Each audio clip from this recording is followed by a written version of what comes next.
사랑하는 교우 여러분, 오늘은 사순절 첫째 주일입니다. 주님은 마음이 상한 사람을 고치시고 그 아픈 곳을 싸매어 주십니다. 주님께 감사의 노래를 불러드리며 경배를 드립시다.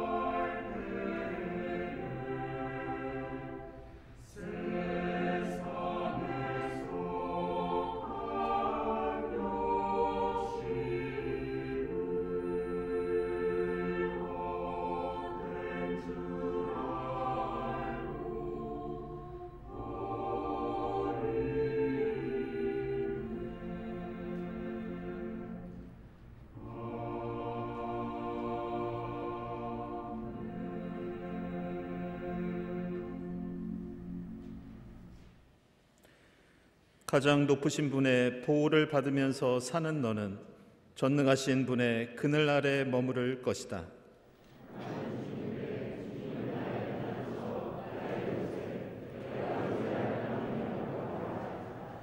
정령 주님은 너를 사냥꾼의 덫에서 빼내주시고 죽을 병에서 너를 건져주실 것이다.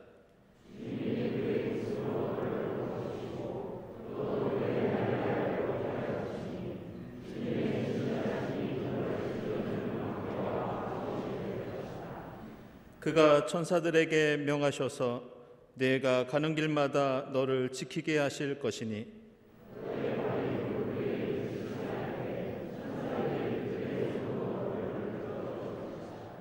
아멘.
모든 두려움과 재난에서 우리를 건져내시고 구원하시는 주님께 우리 모든 죄를 고백하고 회개합시다.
의로운 이들의 울부짖음에 응답해 주시고 마음이 상한 이들을 구원해 주시는 주님의 사랑에 의지하여 여기 모여 회개하는 우리 모두에게 주님의 용서가 이루어졌음을 선언합니다.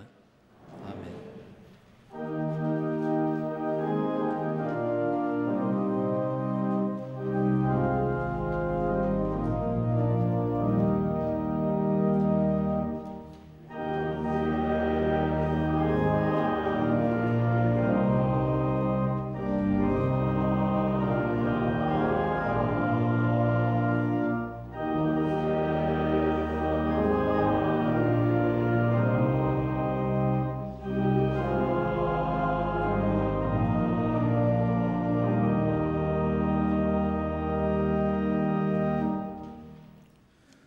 오늘 주신 구약의 말씀은 신명기 26장 4절에서 9절까지의 말씀입니다.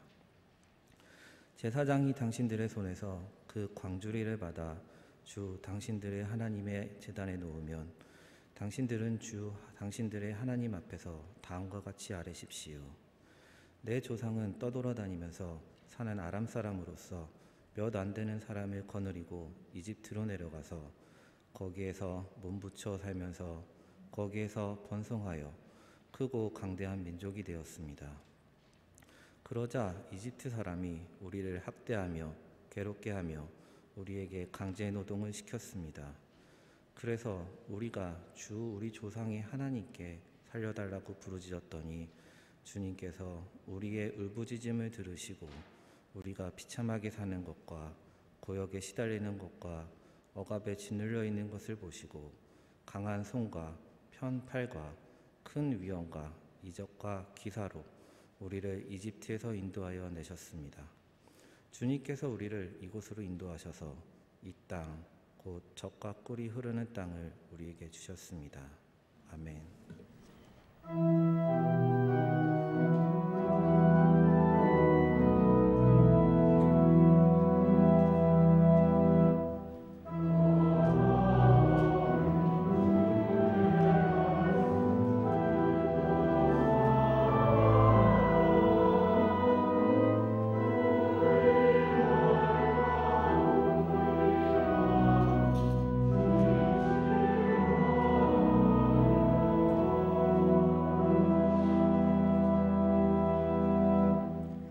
서신의 말씀 로마서 10장 9절에서 13절입니다.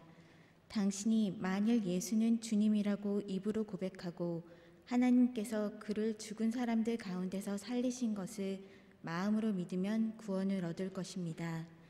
사람은 마음으로 믿어서 의에 이르고 입으로 고백해서 구원에 이르게 됩니다.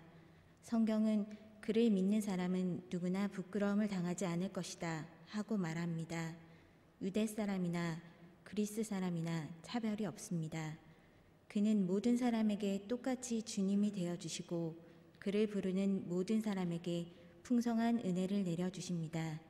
주님의 이름을 부르는 사람은 누구든지 구원을 얻을 것입니다. 아멘.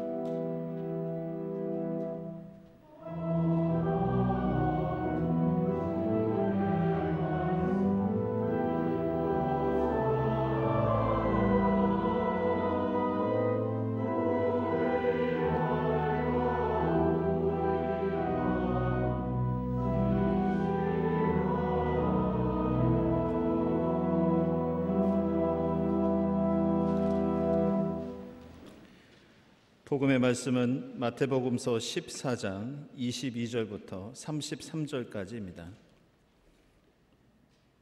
예수께서는 곧 제자들을 재촉하여 배에 태워서 자기보다 먼저 건너편으로 가게 하시고 그동안의 무리를 헤쳐 보내셨다.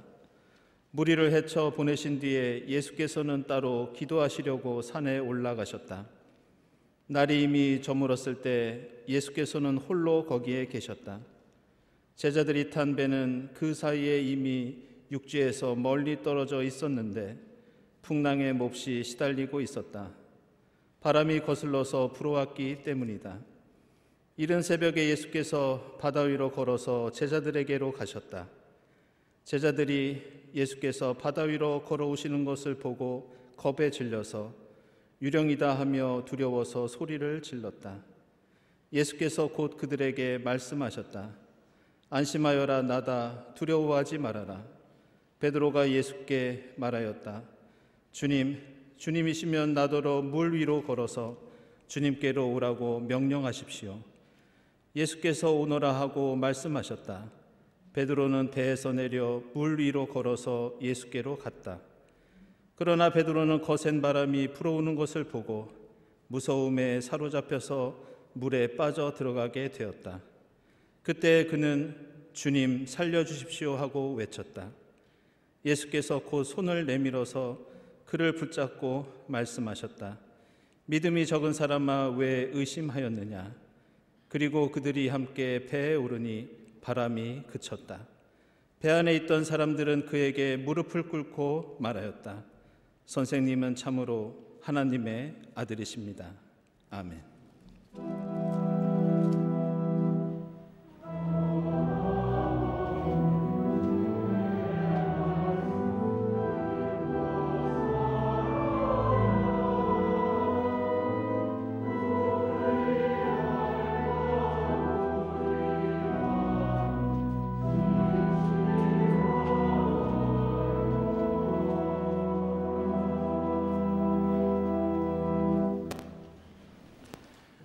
네, 친교와 소식 시간입니다. 오늘은 사순절 첫째 주일입니다. 이 자리에 함께 하신 분들, 또 온라인으로 예배드리시는 교우들 모두 환영합니다. 우리 주님의 평화 함께 나누겠습니다. 주님의 평화입니다.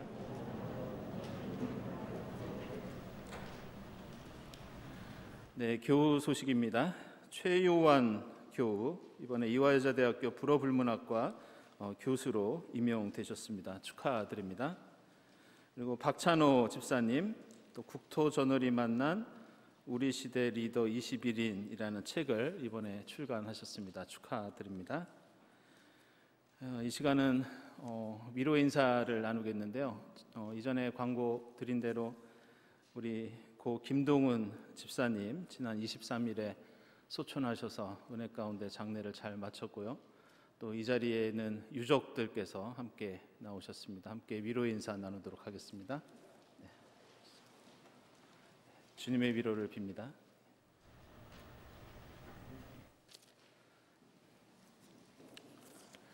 네, 우리 조항자 권사님은 몸이 불편하셔서 자리에 함께하지 못하셨는데 우리 권사님과 유족들을 위해서 계속 기도 부탁드리겠습니다. 모임 오늘 당회 2부 예배 후에 당회실에서 있고요. 그리고 교회학교 교사 모임이 2시에 여의문화공간에서 있습니다. 또 생태환경위원회 모임이 8일에 온라인으로 저녁에 모이겠습니다. 사순절 경동갤러리 전시회가 있습니다. 스티그마 거룩한 상흔이라는 제목으로 우리 심정아 교우님, 우리 심재식 집사님, 장광자 권사님 따님 되시는데요. 귀한 작품들을 출품해 주셔서 6일부터 4월 7일까지 갤러리 카페에서 전시를 하도록 하겠습니다. 이 예배 후에는 갤러리에서 우리 심정아 교우와 간단히 인사 나누는 그런 시간도 마련되어 있습니다. 많은 분들 참석 부탁드립니다. 부활절 세례 견신내 아기 세례 교육 및 문답 일정 안내해 드리겠습니다. 아기 세례 부모 교육은 3월 20일 오전 10시 40분 여신도실에서 있고요. 세례 및 견신내 교육은 3월 27일, 4월 3일 10시 40분 여신도실에서 역시 있습니다. 문답은 4월 10일에 오후 1시 경동 갤러리 카페에서 진행하도록 하겠습니다. 수요 작은 음악회 지난 성의 수요일부터 시작되어서 4월 13일까지 진행됩니다. 이번에 특별히 사순절에 맞춰서 말씀도 봉독하고 또 연주하는 곡들도 주로 고난과 관련된 곡들이 많이 포함되어 있습니다. 지난 수요일에 우리 최문경 권사님 또 박수길 장로님께서 정말 은혜로운 연주회를 해주셨는데요. 이번 주에는 박소연, 김미경 두 분이 출연하십니다. 여러분들 많은 참석 부탁드립니다. 수요 저녁 예배 이번 주 수요일에 창세기 강해 계속됩니다. 이날은 대통령 선거일입니다. 여러분들 각자 지지하는 후보가 있으실 텐데요. 누가 선출되든 간에 함께 모여서 나라와 민족을 위해서 말씀 나누고 기도하기를 부탁드립니다. 나라와 민족을 위한 기도회 여신도회 서울 또 서울 북연합회 주관하는 기도회도 있습니다. 3월 8일 성남교회당에서 있습니다. 교회학교 사순절 그 프로그램이 준비되어 있습니다. 이번에 탄소 금식을 하는데요. 나와 있는 것처럼 환경을 위해서 작지만 또 성실하게 마음을 담아서 우리 교회학교 어린이들 또 청소년들이 이렇게 실천하기로 또 준비 중에 있습니다. 특별히 부모님들께서 함께 동참하시면 좋을 것 같고요. 교우 여러분들께서도 동참을 원하시면 여기 나와 있는 대로 실천하시면 좋겠습니다. 자세한 안내는 그 기독교 환경 교육센터 살림을 참조하시면 되겠습니다. 다음 주에 예배위원, 안내위원 감사드립니다. 기도하겠습니다.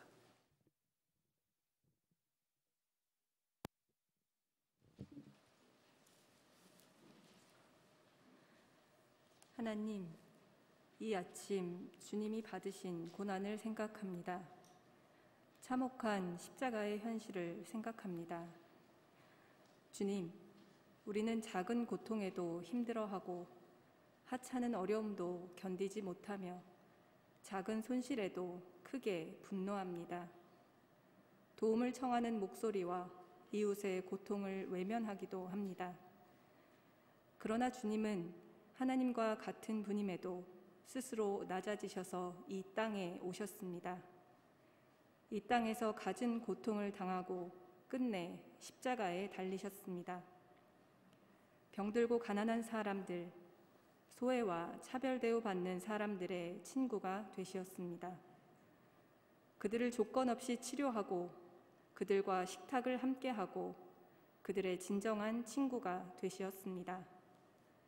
주님, 부디 저희의 약함과 모자람을 용서하시고 저희로 하여금 끝내 당신의 사랑을 따르는 용기를 허락하옵소서. 전쟁의 위험으로 공포의 나날을 보내고 있는 우크라이나 땅을 돌보아 주시고 폭력과 분쟁이 일어나는 모든 곳에 평화로 임하옵소서. 경북에서 강원까지 확산된 산불로 상처 입은 자연과 이재민을 보듬어 주옵소서.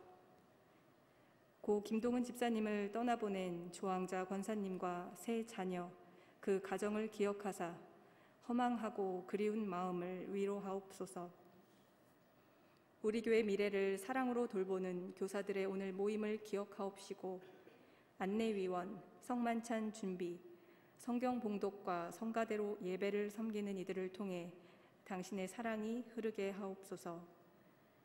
심정아 작가의 전시회를 통해 사순절 묵상의 자리에 이르게 하옵소서. 육체의 질병으로 고독 속에 있는 환우들을 기억하사 세상이 줄 수 없는 평안을 더하시옵고 그들을 돌보는 가족들에게 당신의 사랑을 채우시옵소서. 온 마음을 다해 당신의 말씀에 귀를 엽니다. 받은 말씀을 세상에서 살아낼 때 우리의 삶을 통해 당신께서 다시 말씀하옵소서. 이 모든 간구를 십자가의 길을 가신 예수 그리스도의 이름으로 기도합니다. 아멘.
성가대 귀한 찬양 감사드립니다. 우리에게 출애굽 사건은 아무리 강조해도 지나침이 없을 정도로 그 성경과 우리 신앙생활 속에서 중요한 의미를 갖고 있습니다. 기독교가 전 세계로 퍼져서 지금의 종교가 될 수 있었던 것은 종교가 가지고 있어야 하는 여러 가지 기본적인 요소들이 바로 이 출애굽 사건을 통해서 갖추어졌기 때문이었습니다. 먼저 야훼라는 하나님의 이름도 출애굽 때 비로소 사람들이 알게 되었고, 하나님의 계명과 율법도 이때 생기게 됩니다. 제사장을 비롯하여 성전에서 일하는 성직자, 성막과 성전의 기초도 출애굽 때 형성이 되었고, 무엇보다 이스라엘이라는 국가와 신앙 공동체가 가능했던 것도 이 출애굽 때문이었습니다. 그래서 오늘 우리가 읽은 신명기 26장을 보면 이스라엘 백성들이 예배를 드릴 때마다 고백했던 지금의 사도신경 같은 그런 신앙 고백이 나오는데, 그것도 바로 하나님께서 우리를 이집트로부터 출애굽하게 해주셨다는 그런 고백입니다.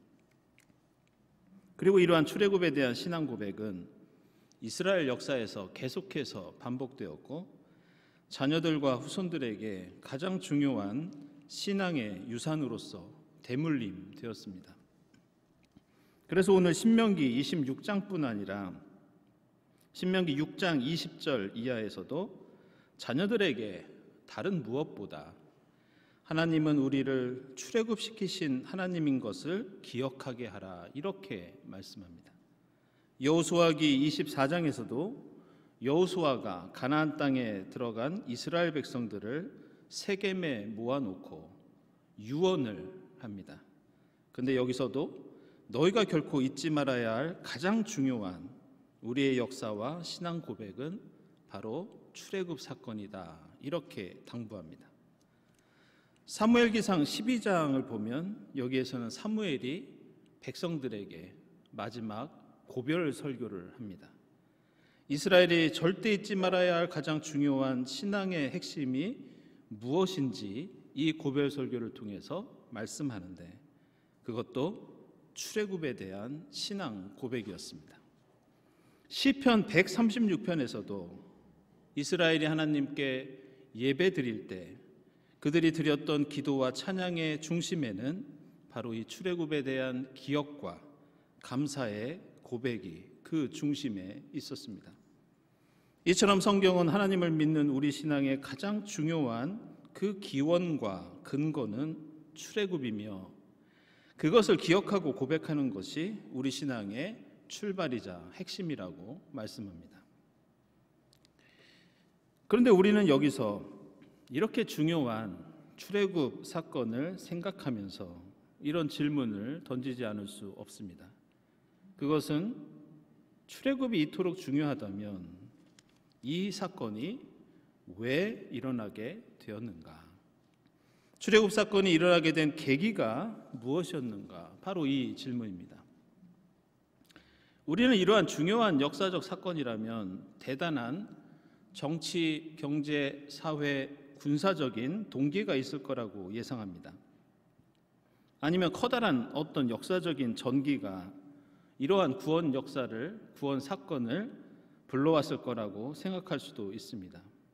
그런데 성경은 우리가 생각하기에는 그다지 중요하지 않을 것 같은, 어떻게 보면 너무나도 일상적인 작은 일을 통해 이 위대한 일이 시작되었다고 우리에게 알려주고 있습니다.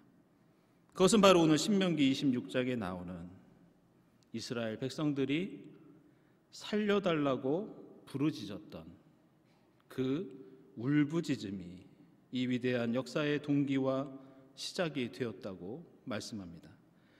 오늘 26장 7절과 8절 이 신명기 말씀을 보면 이렇게 나옵니다. 그래서 우리가 주 우리 조상의 하나님께 살려달라고 부르짖었더니 주님께서 우리의 울부짖음을 들어주시고 우리를 출애굽시키셨습니다. 하나님께 살려달라고 부르짖었더니 그 울부짖음을 들으시고 그 위대한 구원의 역사를 이루어 주셨다는 그런 고백입니다. 이것은 비단 신명기뿐만이 아니라 출애굽기에서도 똑같이 나옵니다. 출애굽기 3장 7절을 보면 하나님께서 모세에게 이스라엘 백성을 이집트에서 구해 주실 것이라고 하면서 이렇게 말씀합니다. 나는 이집트에 있는 나의 백성이 고통받는 것을 똑똑히 보았고 억압 때문에 괴로워서 부르짖는 소리를 내가 들었다. 그러므로 나는 그들의 고난을 분명히 안다. 그러면서 2장 24절에서도 3장 9절에서도 하나님께서는 하나님의 이름을 부르며 탄식하는 이스라엘 백성들의 소리에 귀 기울이셨고 하나님의 이름을 부르며 울부짖는 그 탄식이 이 중요하고도 위대한 출애굽의 원인이었다고 말씀합니다. 오늘 복음서에는 예수께서 물 위를 걸어가신 기적 이야기가 나옵니다. 예수께서 기도하시기 위해서 산에 올라가셨다가 내려오셨을 때 제자들은 이미 배를 타고 육지에서 멀리 떨어져 있었고 예수께서는 바다 위로 걸어서 그 제자들에게 가셨다는 그런 내용입니다. 이때 제자들은 물 위를 걷는 예수의 모습을 보고 매우 놀랐지만 베드로가 자기도 한번 바다를 걸어보고 싶어서 예수께 요청합니다. 하지만 베드로는 몇 발짝 발을 옮기다가 물에 빠지고 맙니다. 오늘 마태복음서 14장에 나오는 이 기적은 우리에게 매우 잘 알려져 있는 말씀이지만 우리는 이 기적을 보면서 한 가지 이상한 점을 느낄 수 있습니다. 그것은 예수는 왜 하필 이런 종류의 기적을 행하셨던 것일까? 깜짝 놀랄 만한 마술 같은 기적인 것은 분명한데 그동안 예수께서 베푸셨던 기적들을 살펴보면 도무지 왜 이런 기적을 베푸셨는지 알 수가 없습니다. 왜냐하면 예수는 그동안 사람들을 위해서 기적을 행하셨기 때문입니다. 배고픈 사람들을 위해서 오병이어의 기적을 베푸셨고 포도주가 없는 혼인잔치에서는 그 사람들을 위해서 물로 포도주를 만드셨고 병들고 고통당하는 사람들을 기적으로 치료해 주셨습니다. 심지어 죽은 나사로를 살리기도 하셨습니다. 이 모든 기적들은 무엇인가 결핍되고 고통당하는 사람들을 위해서 베푸신 기적이었습니다. 그런데 오늘 마태복음서 본문을 보면 예수께서 바다 위를 걸어가시는 엄청난 기적을 보여주셨지만 곰곰이 생각해 보면 이것은 어느 누구를 위한 것도 아니었습니다. 오히려 이 일은 예수께서 기도하시느라 제자들에게 뒤처져 계셨을 때 그들을 따라가기 위해서 결국에는 자기 자신을 위해서 행한 기적이었습니다. 제자들에게는 반대로 귀신이나 유령처럼 공포와 놀라움을 줄 뿐이었습니다. 그렇다면 왜 이 기적을 보여주셨고 마태복음서 기자는 어떤 이유로 이 이야기를 오늘 우리에게 들려주고 있는 것일까? 이것은 당시 유대인들이 생각하고 있던 어떤 특별한 세계관과 깊은 관련이 있습니다. 요세푸스 역사서를 보면 이 천국에 대한 묘사가 나옵니다. 당시 유대인들은 천국은 슬픔도 타락도 걱정도 없는 곳이고 무엇보다 천국은 시간이 없어서 낮과 밤과 별과 달과 계절이 없는 곳, 즉 시간이 없는 영원한 곳이라고 생각했습니다. 그런데 이렇게 시간이 없는 천국에는 바다가 있는데 그 바다에는 파도가 치지 않아서 천국에 사는 사람들은 그 바다를 마음대로 걸어 다닐 수 있고 여행을 하기가 쉬웠다고 그렇게 기록되어 있습니다. 그래서 이 기준에 따르면 천국의 사람들은 바다를 걸어 다닐 수 있고 지금 예수께서 물 위를 걸어가셨다는 것은 바로 그가 하나님의 아들로서 천국의 사람이고 하나님 나라의 사람이라는 걸 보여주는 증거가 됩니다. 그래서 오늘 마지막 절에서 바다를 걷는 광경을 본 이 유대인 제자들이 천국에서나 가능할 것이라고 믿었던 그 장면을 보고는 배 안에서 예수께 무릎을 꿇고 이렇게 고백합니다. 참으로 선생님은 하나님의 아들이십니다. 이 기적은 우리로 하여금 예수가 우리를 구원해 줄 메시아라는 것을 부인할 수 없게 만듭니다. 그러나 오늘 이 말씀을 읽는 대부분의 사람들은 이 말씀 속에서 과연 우리가 물 위를 걸을 수 있느냐 아니면 믿음이 적어서 물에 빠지느냐, 여기에 집중합니다. 그래서 베드로가 처음에는 물 위를 걸어서 예수께로 몇 발짝 걸어갔지만 얼마 후에 거센 바람이 불어오는 것을 보고 무서워서 물에 빠져 들어갔고, 이것은 믿음이 적어서 생긴 일로 생각합니다. 그래서 우리는 굳센 믿음으로 예수를 바라보며 의심 없이 예수를 향해 바다라도 걸어가야 한다고 생각합니다. 물론 이러한 해석이 틀린 것은 아닙니다. 그러나 우리는 베드로가 물 위를 걸어가는 장면을 다시 한번 자세하게 살펴볼 필요가 있습니다. 복음서에서는 성경 기자가 어떤 이야기나 장면을 기록할 때 중요하다고 생각하는 것은 과거형이 아니라 주로 현재형을 사용합니다. 그리고 무엇인가를 성경의 독자들에게 강조하고 싶은 내용이 있으면 간접적인 인용보다 직접적인 인용을 사용합니다. 그런데 오늘 본문에서 성경 기자는 베드로가 걸어서 몇 발자국이라도 예수께로 간 것은 과거형을 사용합니다. 이미 지나간 일이라 별로 중요하지 않다는 겁니다. 그리고 물에 빠진 것도 마찬가지로 지나간 과거의 사건으로 표현합니다. 그런데 오늘 본문에서 현재형으로 기록하면서 따옴표를 씌워서 우리로 하여금 집중해서 살펴보라고 강조하는 부분이 있는데, 그것은 베드로가 물에 빠졌을 때 소리친 것, 바로 주님 살려주십시오 하는 외침이었습니다. 결국 이 놀라운 기적의 말씀은 유대인들이 생각하는 천국과 그 천국에 사는 사람처럼 예수 그리스도가 바다를 걸으심으로써 이 땅에 하나님 나라가 시작되었고 천국이 임하였으며, 그 하나님 나라는 바로 메시아 되신 예수를 통해 이제부터 가능한 것이라고 말씀합니다. 그러나 우리 인간은 그 바다를 우리 힘으로 걸어갈 수 있는 그런 메시아가 아닙니다. 우리가 사는 세상도 바람이 불지 않는 영원한 평안이 있는 천국이 아직은 아닙니다. 그렇다면 성경이 강조하는 것은 우리는 주님이 곁에 계실 때 물 위에서 몇 발자국이라도 옮길 수는 있지만 결국 바람에 휩쓸려 의심하고 빠질 수밖에 없는 존재라는 것, 그리고 그런 바람 부는 세상에 살고 있다는 것, 이것을 우리에게 말씀하고 있습니다.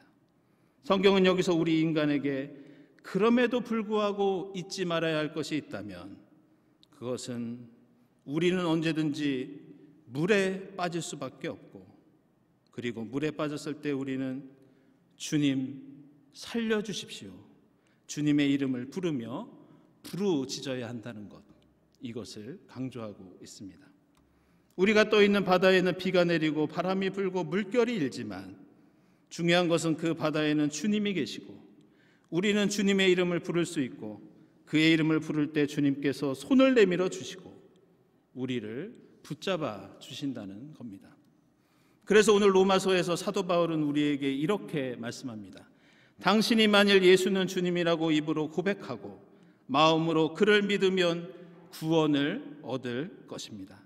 그러면서 그는 모든 사람에게 똑같이 주님이 되어 주시고 그를 부르는 모든 사람에게 풍성한 은혜를 내려 주십니다. 이렇게 말씀합니다.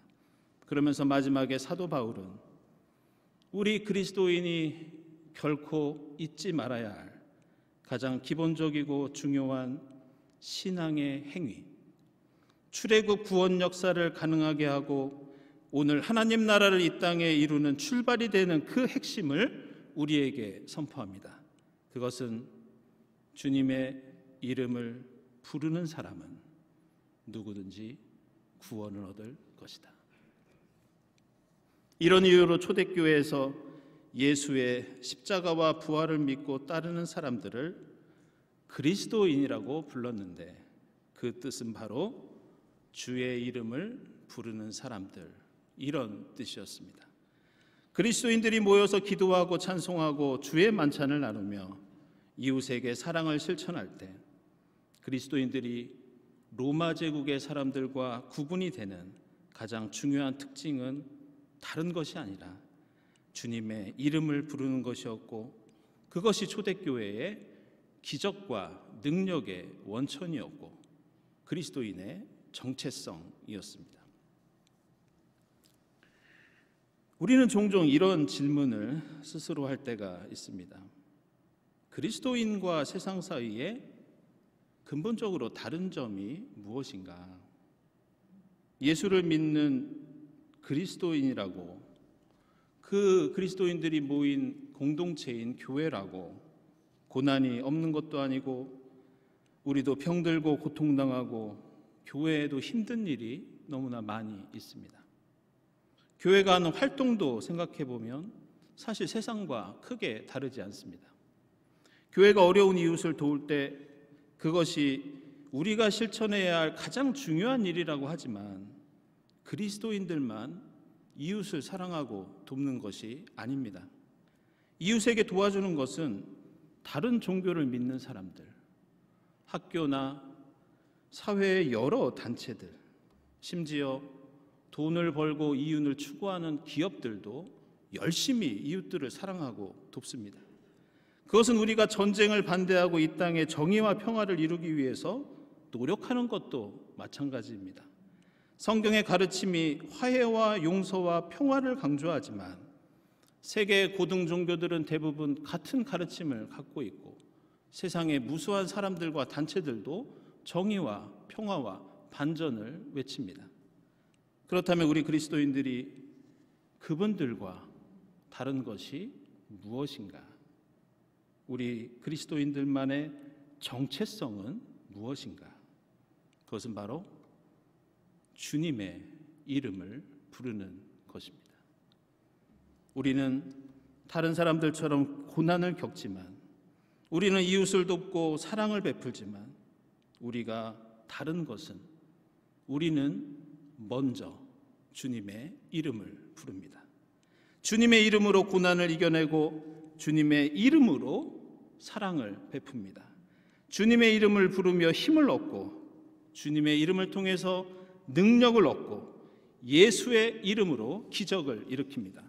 지금 전 세계 우크라이나의 평화를 기원하며 돕는 손길들이 많이 있지만, 우리가 다른 것은 우리는 먼저 주님께 무릎을 꿇고 주님의 이름을 부르며 긍휼을 구합니다. 우리는 국민의 한 사람으로서 특정 정당을 지지하고 정치적인 성향과 이상과 확신을 갖고 있지만, 우리가 다른 것은 먼저 우리는 기도합니다. 주님의 이름을 부르며 이 땅에 주님의 정의와 평화가 가득하기를 기도하고 행동합니다. 오늘 사순절 첫째 주일을 맞이하면서 먼저 모든 일에 주님의 이름을 부르는 여러분이 될 수 있기를 바랍니다. 주님의 이름으로 하지 않는 일은 하나님 나라의 일이 아닙니다. 주님의 이름으로 하지 않는 일은 교회의 일이 아닙니다. 그리스도인의 일이 절대 결코 아닙니다. 주님의 이름을 부를 때 주님은 우리의 손을 붙잡아 주십니다. 주님의 이름을 부를 때 하나님 나라의 주인이신 하나님의 구원과 기적이 일어납니다. 이 사순절 우리가 무슨 생각을 하고 무슨 일을 하든지 먼저 예수의 이름을 부르며 하나님의 놀라운 구원의 역사를 소망하고 체험하는 여러분이 될 수 있기를 바랍니다. 기도하겠습니다.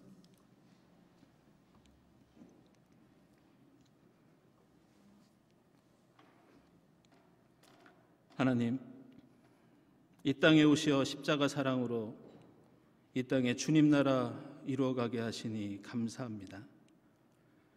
비바람이 불고 파도가 치는 이 세상에서 저희는 두려울 때가 많고 물에 빠질 때가 많이 있습니다.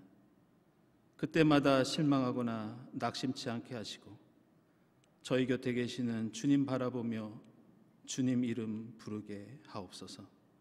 저희가 주님의 이름 부를 때 저희 손을 붙잡아 주시고 일으켜 세워 주시옵소서. 예수 그리스도의 이름으로 기도드리옵나이다. 아멘.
사랑하는 여러분, 이 식탁은 주님께서 자기 백성을 위하여 마련하신 잔치상입니다. 우리 주님께서는 주님을 믿고 그 뜻대로 살고자 하는 모든 사람을 이 잔치상에 초청하십니다. 이 성만찬을 통하여 십자가 고난의 길을 가시는 주님과 한 몸을 이루고 세상과 이웃을 살리는 일에 초청하시는 주님의 부르심에 기쁜 마음으로 응답합시다. 주님께서 여러분과 함께 하시기를 빕니다. 여러분의 마음을 드높이십시오. 우리 주 하나님께 감사드립시다.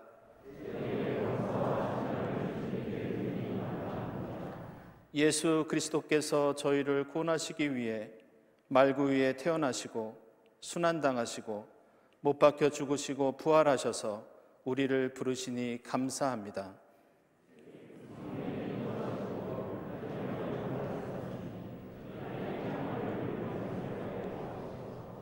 아멘.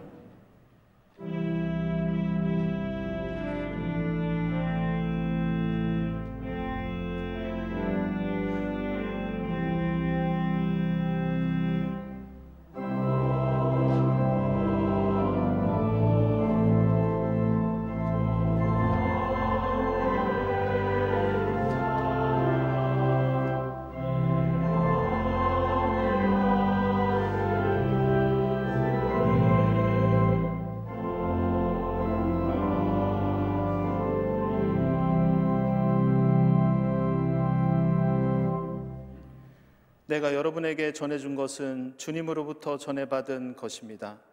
곧 주 예수께서 잡히시던 밤에 빵을 들어서 감사를 드리신 다음에 떼시고 말씀하셨습니다. 이것은 너희를 위하는 내 몸이다. 이것을 행하여 나를 기억하여라. 식후에 잔도 이와 같이 하시고서 말씀하셨습니다. 이 잔은 내 피로 세운 새 언약이다. 너희가 마실 때마다 이것을 행하여 나를 기억하여라. 그러므로 여러분이 이 빵을 먹고 이 잔을 마실 때마다 주님의 죽으심을 그가 오실 때까지 선포하는 것입니다. 기도하겠습니다. 하나님, 일찍이 주님께서 세상에 보내셨던 성령을 지금 저희에게 다시 보내주사 이 떡과 잔을 성별케 하옵소서. 또한 성령께서 여기 모인 저희와 함께 하사 이 떡과 포도주로 영원한 생명의 양식이 되게 하옵소서. 이것을 먹고 마심으로써 그리스도의 새로운 몸을 입어 이 땅의 십자가의 구원과 사랑을 이루는 주님의 제자가 되게 하옵소서. 예수 그리스도의 이름으로 기도드리옵나이다. 아멘.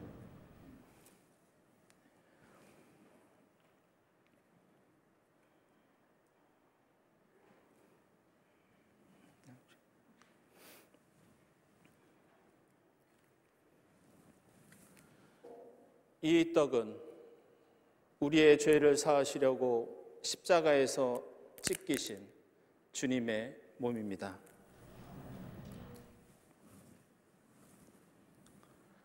이 잔은 우리를 구원하시기 위해서 십자가에서 흘리신 주님의 보혈입니다.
하나님, 주님의 십자가와 부활에 동참하여 구원의 은총을 함께 누리게 하셨으니 감사합니다. 하나님, 다시 오실 예수 그리스도를 기다리며 믿음과 소망과 사랑 가운데 거하게 하옵소서. 아멘.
하나님, 저희를 위해서 십자가 고난과 죽음을 감당하시고 저희에게 구원을 베풀어 주시니 감사합니다.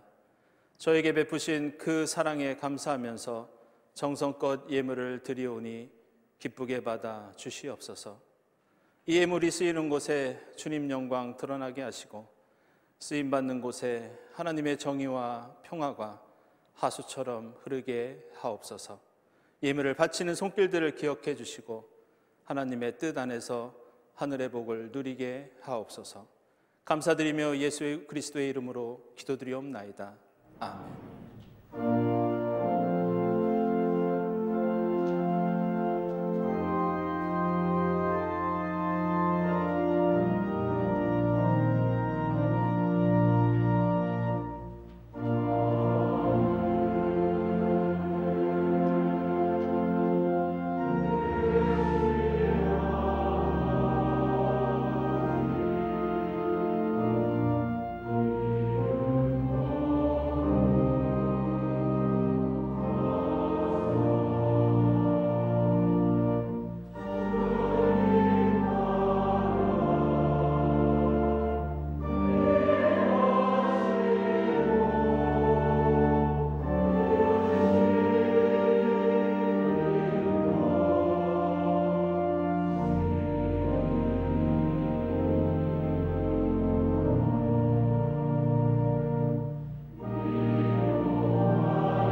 하나님, 이 땅에 오시어 십자가 구원을 베풀어 주시고 하나님 나라 이루어가게 하시니 감사합니다.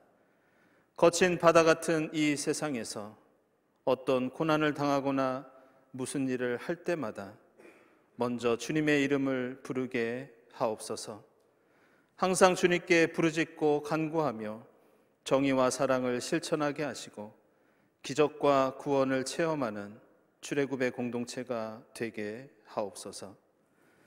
이 모든 감사와 기원 위에 성부와 성자와 성령 삼위일체 되신 하나님의 은총이 풍성히 임하옵시기를 간절히 축원하옵나이다.